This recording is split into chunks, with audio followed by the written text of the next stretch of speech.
We have question number 76. Among the following, least soluble compound in water is beryllium sulfate, magnesium sulfate, strontium sulfate and barium sulfate.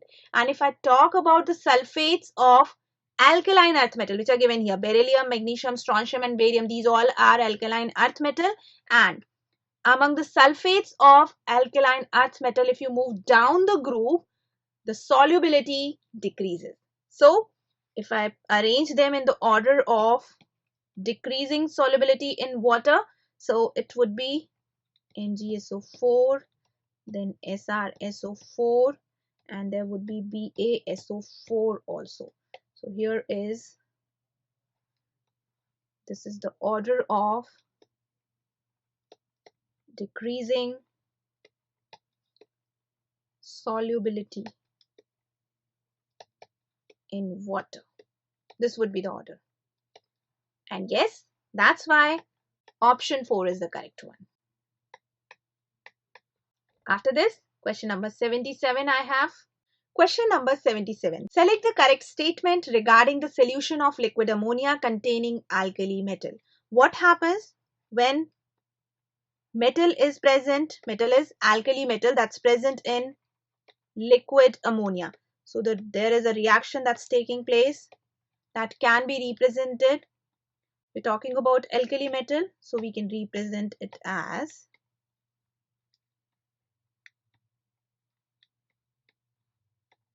and the other thing, a free electron is there which is coming from alkali metal and this forms ammoniated electron. These two are formed here. Now let's check the statements given here from which we have to choose the correct one. The solution is red in color. In this case, due to the presence of this ammoniated electron, this is ammoniated electron.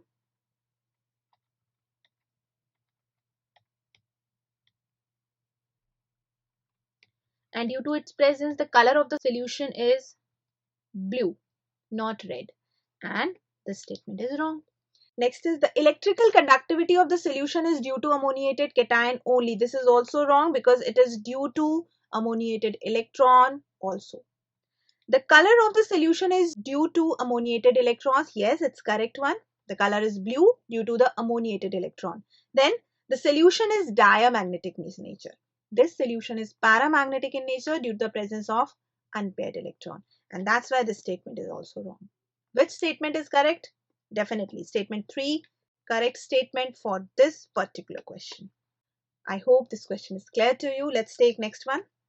Question number 78. Which of the following is not hydrolyzed? We have barium chloride, we have carbon tetrachloride, anhydrous AlCl3 we have, and silicon tetrachloride we have.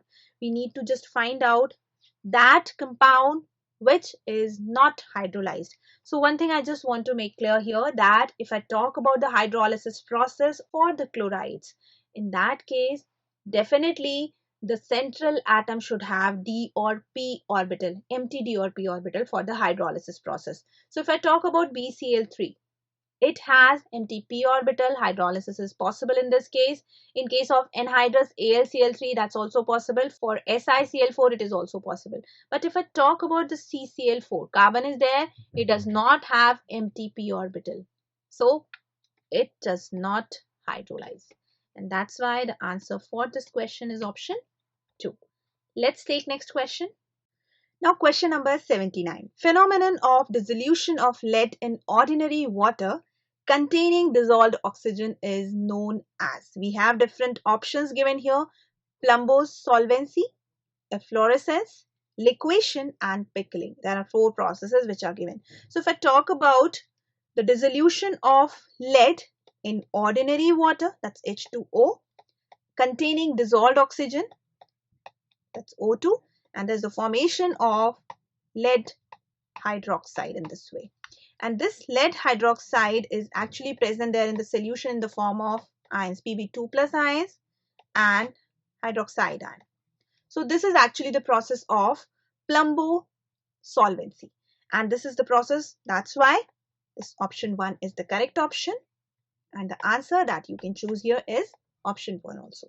After that, question number 80.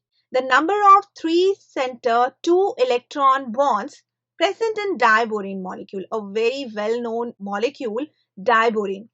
We know that this diborane is actually the dimer, and we can draw its structure BH3 get dimerized to form B2H6. So this way we can form its structure, and there is a bridge that is formed between boron and hydrogen. Now in this structure there are two hydrogen atoms. One is this is Hb, and this is Hb also. These are bridged hydrogen. And if you look at this structure, you will identify that there are 3 centers, 2 boron and 1 hydrogen. Similarly, 2 boron and 1 hydrogen. And in these two cases, there are 3 centers and 2 electrons. This type of bond this is. And these are 2 in this case.